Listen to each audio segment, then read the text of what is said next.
Hello guys, this is rain from dkwebtech.com। और friends, हम सीख रहे हैं वर्डप्रेस। और वर्डप्रेस की लास्ट सीरीज़ में लास्ट एपिसोड में हमने सीखा था कि वर्डप्रेस को कैसे कस्टमाइज़ करना है। और आज के इस एपिसोड में सीखेंगे कि वर्डप्रेस को कस्टमाइज़ करने के बाद में उसको कैसे लाइव करना है, लाइव सर्वर पे कैसे उसको अपलोड करना है। तो चलिए स्टार्ट करते हैं, यानी कि हम अपनी वेबसाइट को कैसे लाइव कर सकते हैं, कैसे रन करा सकते हैं। सो इससे पहले हमें क्या करना होता है, जैम सर्वर की ज़रूरत होती है या कोई भी लोकल होस्ट हो। जैम वैम जैम में मैं लास्ट एपिसोड में बता चुका हूँ सारी चीज़ें, जिन जिन चीज़ों की हमें ज़रूरत पड़ती है। तो चलिए हम अपना लोकल होस्ट जो है इसको स्टार्ट कर लेते हैं। यहाँ पे आएंगे तो हमारा ये लोकल होस्ट जो है वो ऑलरेडी स्टार्ट है। सो इसके बाद में हम अपना ब्राउज़र ओपन करते हैं और यहाँ पे आएंगे जो हमने लास्ट एपिसोड में काम किया था, लोकल होस्ट /dkinfo। ये हमने रेडी की थी वेबसाइट और इसको आज हमें लाइव करना है। और इसके लिए हम क्या करेंगे, लोकल होस्ट /dkinfo/wp-admin पे जाएंगे और इसको लॉगिन करते हैं। एक्चुअली मेरा ऑलरेडी लॉगिन है, अदरवाइज आपसे जो भी आप एडमिन जो यूज़र नेम और पासवर्ड डाला है वो यहाँ पे आपको डालना पड़ जाता। और यहाँ पे आने के बाद सेटिंग पे आएंगे और जनरल पे जाते हैं। सो हमें यहाँ पे चेंज क्या करना है, जैसे वर्डप्रेस यूआरएल, चूंकि अभी तक लोकल होस्ट पे काम कर रहे थे तो ये लोकल होस्ट डाला हुआ था, बट अब हम लाइव पे काम करेंगे तो उसका यूआरएल पड़ेगा। तो हम कहाँ पे इसको अपलोड करेंगे जाके, तो मैं आपको बताना चाहूँगा। ये मैं इसको यहाँ पे अपलोड करूँगा। देखिए यहाँ पे अभी कुछ भी नहीं आ रहा है, ठीक है ना। सो इस पे मुझे लाइव करना है इसको, तो इसके लिए हम क्या करेंगे, हम ये यूआरएल कॉपी करेंगे और यहाँ पे पेस्ट और सेव चेंजेस। ठीक है, तो यहाँ पे ये एरर आ जाएगी। अब हमें क्या करना है, हम अपनी होस्टिंग पे जाएंगे। जैसे कि मान लीजिए ये इसी पे जाना है तो /cpanel और अपना cpanel ओपन करते हैं। अगर आपके पास होस्टिंग और डोमेन नहीं है तो मैंने लास्ट एपिसोड में बताया हुआ है कैसे क्या बाय करना है, और मैं यहाँ पे लिंक भी दे दूंगा उसका। और यहाँ पे आप यूज़र नेम पासवर्ड डालते हैं अपनी होस्टिंग का जो भी होता है आपका, और आप यहाँ पे आ जाते हैं। यहाँ पे आने के बाद में आपको डेटाबेसेस में आना होता है और फिर यहाँ पे हम डेटाबेस क्रिएट करेंगे, MySQL डेटाबेसेस। और यहाँ पे हम dkinfo नाम से ही डेटाबेस क्रिएट करते हैं और create databases. Okay, go back. आपका डेटाबेस क्रिएट हो गया है और अब हमें एक यूज़र की ज़रूरत पड़ती है, तो यूज़र बनाएंगे यहाँ पे जैसे dk123 और यहाँ पे पासवर्ड देते हैं।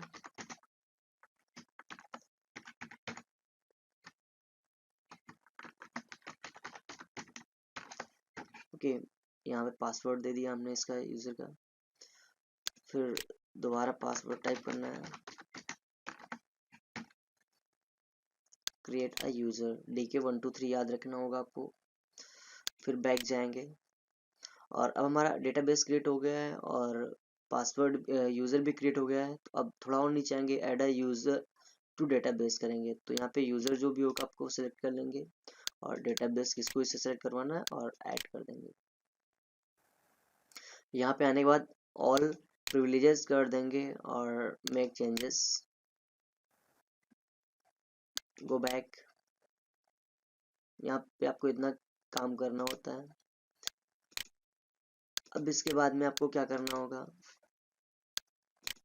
ये चेंजेस करने के बाद में आप अपने माई कंप्यूटर पे जाएंगे और सी फोल्डर में जाते हैं, जैम्प में जाएंगे, जो भी आपका लोकल होस्ट हो, htdocs में, और ये इस पे हम काम कर रहे थे।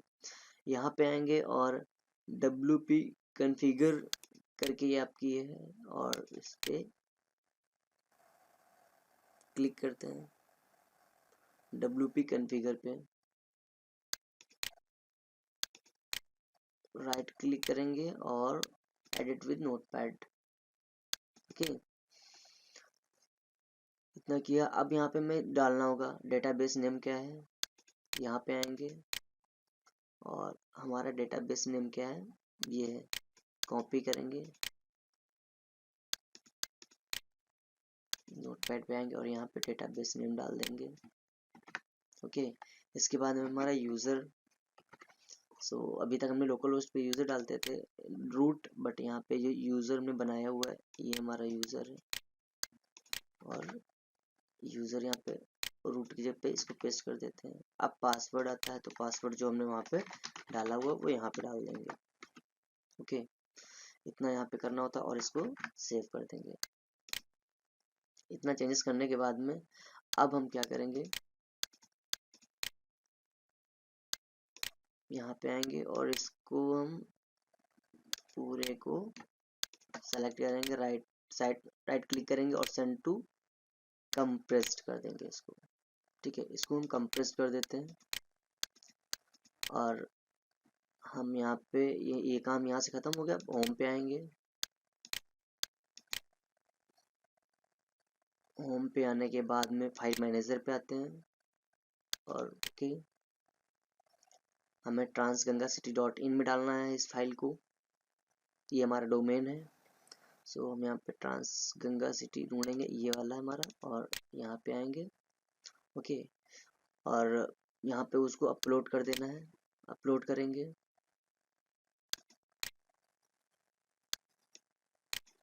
सी में हमारी फाइल है, सी में जाएंगे, XAMPP सर्वर और ये WP कॉन्फ़िगर ओपन करेंगे।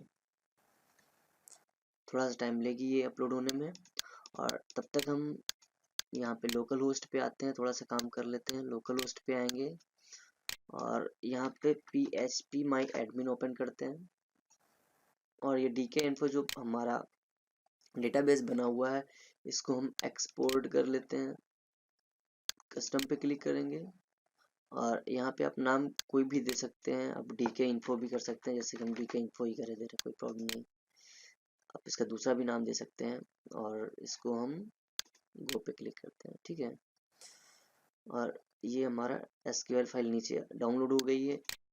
इसको यहाँ से हम कट करेंगे और इसको डेस्कटॉप पे पेस्ट करेंगे। ओके, ये हमारी SQL फाइल आ गई। अब हमें क्या करना है, ये भी अभी अपलोड हो रही है, तब तक हम थोड़ा सा टाइम ले लेगी अपलोड होने में। दोस्तों ये हमारा कंप्लीट हो चुका है और इसको क्लोज कर देंगे। यहाँ पे आएंगे और इसको रिलोड करेंगे तो देखिए यहाँ पे WP डैश कॉन्फ़िगर डॉट जेप आपकी आ चुकी है, अपलोड हो चुकी है डाउन। और इसको हमें क्या करना है, यहाँ पे अब एक्सट्रैक्ट करेंगे और एक्सट्रैक्ट फाइल्स करेंगे, क्लोज। ओके, तो यहाँ पे एक्सट्रैक्ट हो चुका है। अब इसके बाद में आपको क्या करना है, अब जैसे कि हमने अपने लोकल होस्ट से कुछ SQL फाइल ये मैंने एक्सपोर्ट की थी, अब इसको इंपोर्ट कराना है। तो इसके लिए हम क्या करेंगे, PHP my admin पे जाते हैं और PHP my admin पे जाने के बाद में ये देखिए हमने डेटाबेस क्रिएट किया था DK info, और इस पर क्लिक करेंगे।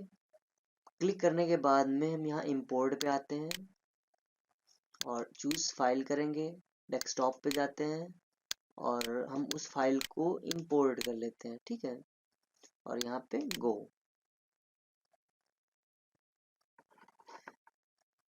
फ्रेंड्स ये आपकी import has been successfully finished, और ये जो आपकी जो फाइल हम इंपोर्ट करे थे वो इंपोर्ट हो चुकी है और यहाँ पे इंपोर्ट हो चुका है। अब इसके बाद में हमें क्या करना है, जो हम अपना डोमेन देख रहे थे ट्रांसगंगासिटी, इसको रेफरेंस करके देखते हैं